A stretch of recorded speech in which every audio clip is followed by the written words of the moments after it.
In 2001, Elizabeth would venture off into the Colorado wilderness for a much needed break from her busy life, only to face something straight out of a horror movie.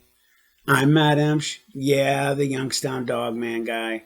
So let's jump into Elizabeth's story.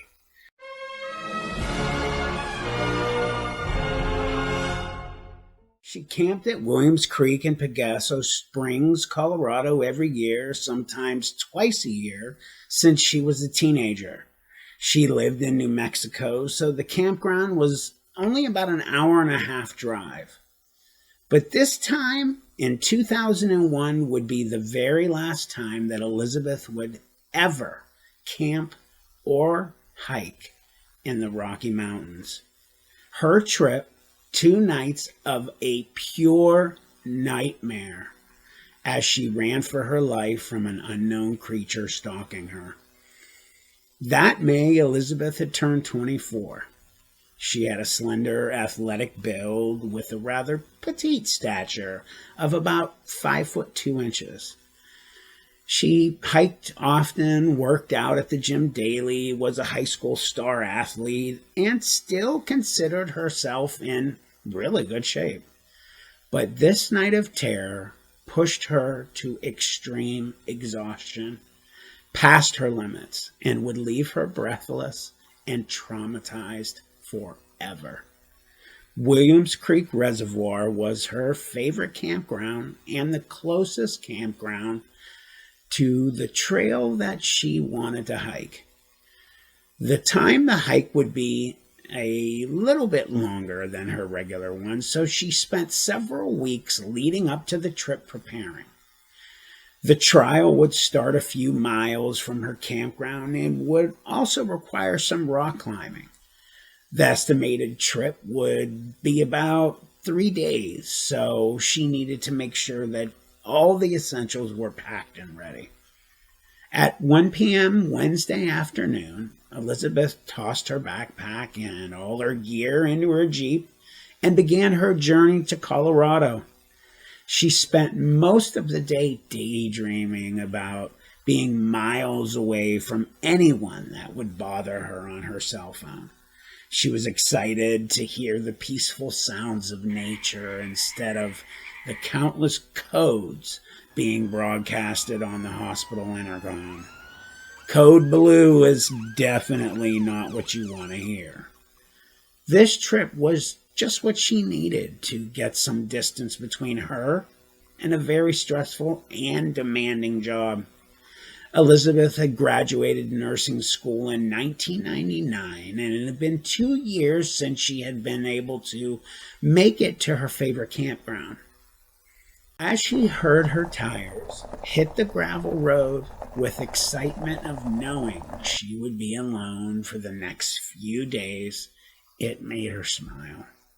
The campground was the fullest Elizabeth had ever seen it in history. In the previous years, a lot of vacationers stayed away from that area because of a string of forest fires. So many were choosing the resort kind of way to go, or to camp elsewhere in the spring and summer. She pulled her Jeep into Lot 27. The campground had fresh water there and a creek that ran into a lake nearby. Elizabeth had everything set up at the camp by 6 that evening. She had a little dinner, read a book, was in bed by 9. By 5:15 a.m., Elizabeth was on her way up the dirt road that led to Williams Creek Train. The morning weather was perfect. The air was crisp, and a light dew had settled on the tender leaves of budding trees. Elizabeth pulled into the parking lot and was not surprised that she was the only vehicle or by the lack of people in that area. She changed into her hiking boots, grabbed her backpack, bear spray, and walked over to the sign-in sheet and jotted her name down. She took a little time to just look around, smiled to herself, and just thought about how good the smell of the forest was. By noon, Elizabeth had made it about halfway up the trail. The first part of the hike was a very steep mountain trail that would eventually lead to an open field that led to a patch of woods on the other side. There was a clearing where the path had split the trail on the left side a little deeper. The trail on the right led to a rock formation and a beautiful waterfall that Elizabeth planned on seeing several times in the past, but had never really made it a priority. This hike, though, it would be different. She would see the waterfall and do some rock climbing the very first day. Elizabeth spent the day fishing by the mountain streams and just sitting by that waterfall. Soon she knew evening would be creeping in, so she realized she didn't really have time to put up her tent. And it was a one-man tent, so not much protection anyway. So what she decided to do was to just set up the hammock because it would take her half the time. As night fell, just as Elizabeth had tied that very last knot on the tree, a light rain had begun. She was really starting to rethink this whole hammock thing. But it was too late. The light raincoat would have to make it through the night. Just as Elizabeth started to drift off, a branch snapped off from a nearby tree, causing her to jump awake. It was dark, but she struggled to look through her blurry eyes to see another twig snap. This time, it caused her to grab her flashlight. She did a quick scan of her surroundings, thinking it was maybe a deer off in the distance that had bedded down, maybe a bear in the distance as well. She thought it was a little weird that a deer, however, would sleep this close to a human, so the bear thought made her nervous. Maybe she was far enough in the woods that they were not scared of humans. About 2:45 a.m., and far from being able to sleep, she decided it was time to get back on the trail. Elizabeth was always carrying a map and a compass. Smart. She knew from being lost on these trails before that there was a fork that led to Williams Creek West all the way to Durango, Colorado. That was the same one she took every time. But making it back there in the rain was proving to be more difficult, even with a flashlight. It was ultra dark. Another few hours went by, and she finally made it to the fork.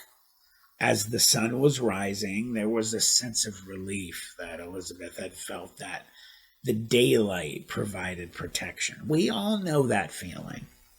She had been in these woods so many times, but never felt scared before. It was like her second home, and this made her very upset.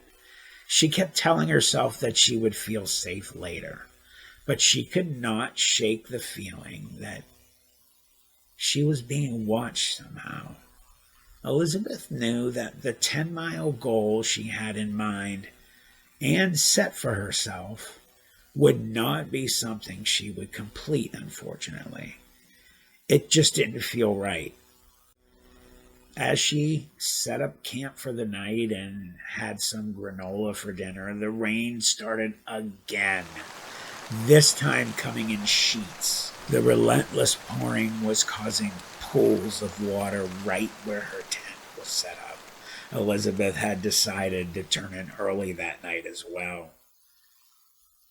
She had always thought of herself as a skeptic of all things supernatural, but that first growl, she thought, well, maybe it was just a dream. The second, she reached for the bear spray. The third, well, that one made her sit up. Her eyes wide and blurry from sleeping, but she thought she could make out a figure just outside of her tent. The lightning was close and it lit that tent up. She could see that shape. The whole tent outside was like someone flipped on a light switch. Very frightened for the first time. Whatever it was outside the tent, she could hear it. Holding her breath, she waited to see if it was visible again with the next strike of lightning. The answer came within seconds with the next growl. It was so loud, it was echoing around the forest. It could be coming from anywhere. She leaned forward and reached for the tent zipper, but the next run of thunder and the growl had stopped her. This was getting serious. She pulled back, but not before this overpowering, musty urine smell came over her. It smelled like dead flesh. Elizabeth choked back a gag. That's how bad it was. What was going on here? She didn't mean for the tears to come, but by now they were streaming down her face. This was more serious than she could have ever imagined. She was alone. Could you imagine? She thought of the last time she felt this alone when she was just a teenager, about 14 years old. She was homeless and lived by a lake in the winter all by herself. Her life had prepared her for the solitude of camping that she enjoyed very much, but this was entirely different. She had never been so scared in her life. All she could think about was being killed inside her tent. She needed a plan fast. And most importantly, she needed to move fast. She gathered up the compass, the map, the backpack, and that bear spray, and decided to make a run for it back to the Jeep. What seemed like an eternity, all the while hearing all these growls, hoots, and branches snapping around her. She mustered up all the courage she could get, slowly unzipped the tent door, and like a shot, blindly running straight out of the shelter to the cover of the canopy of the forest. She got there in no time. She turned around to look, make sure she was headed in the right direction and nothing was following her. She was just running in a direction that was away from these sounds that were scaring her. The first tree she came to was too small to hide by. She kept going until she found another. She stopped, and Elizabeth was soaked to the bone. Pure cold ran through her like ice, but not from the wet clothes. It was pure body panic. Whatever was out there clearly wasn't human. She was sure there were bears, elk, bobcats, lions, and deer in the area, but she knew she wasn't being stalked by one of those. Feeling hopelessly lost as nothing around her looked familiar, she had to stop at least long enough to look at her compass. It was still pitch black outside, and the rain wasn't helping at all. Another strike of lightning had hit long enough for her to see a small cluster of rocks. She knew that place. It was Bowler Field. It was a small area she had passed on the way. Exhausted, she tucked down by the rocks and tried to stay as quiet as possible and try to get a little rest. As she rested her head for a minute, a small rock hit her in the shoulder, and then came another hoot. Now she was completely freaked out. No bear or mountain lion could toss a rock. The tears returned again, and she could feel her knees giving out in fear. Elizabeth whispered quietly to herself, "You are strong. You cannot have a panic attack. You cannot pass out.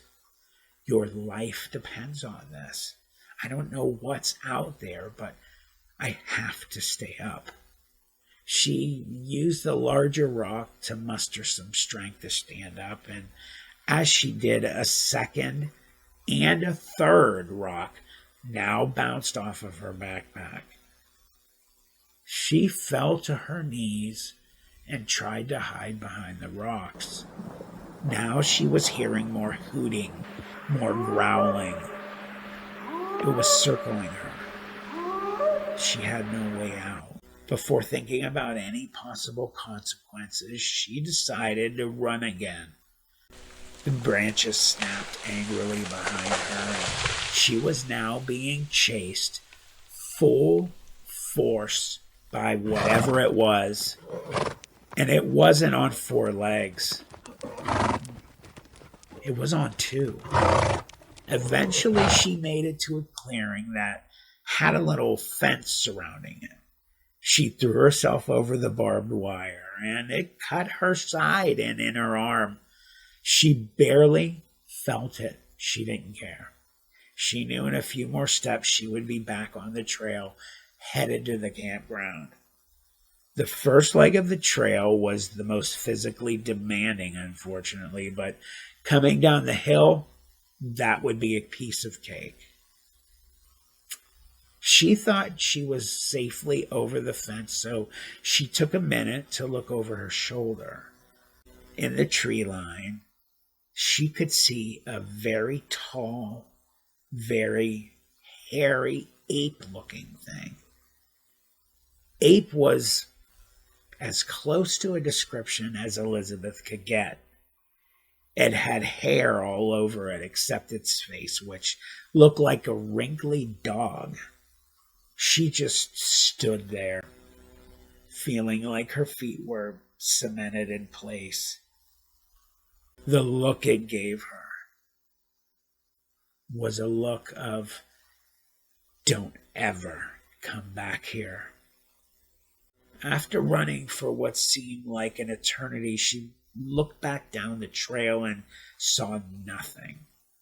She slowed her run to a brisk walk, and finally, oh my God, finally, the sight she had been praying for. People. She screamed so loud that the men on the horse had to cover their ears. "What are you doing out here?" she started to ask, but she was never in her life so happy to see people. They told her, "We came looking for the last unaccounted hiker in the area because of all the storms. We were just about to send up a chopper to look for you." Elizabeth just stared at the park rangers and even had to touch them to make sure she wasn't seeing things and that her mind wasn't going crazy. She was exhausted and terrified. They were indeed real, and they did get Elizabeth back to safety. Elizabeth thought about what she could say to them, and not to sound crazy, but she decided not to mention it to them. She only said that something spooked her and she got lost in the dark trying to find her way, but that night will haunt Elizabeth for the rest of her life, and she will never, ever go camping alone again.